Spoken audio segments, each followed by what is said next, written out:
感ですね。こんだけ並ぶと。昨日勢い強い。まだこんな時間なのに。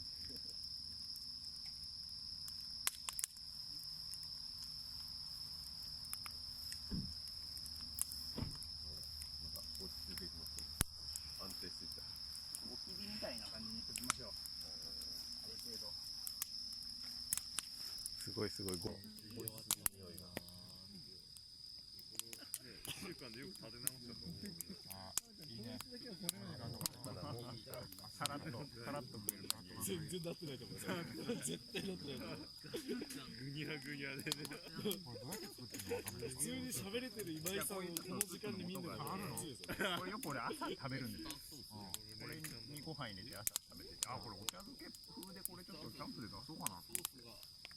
そしたら何回かちょっと出したら、これいいじゃんってみんな言ってくれたんで、また後半に出そうと思って。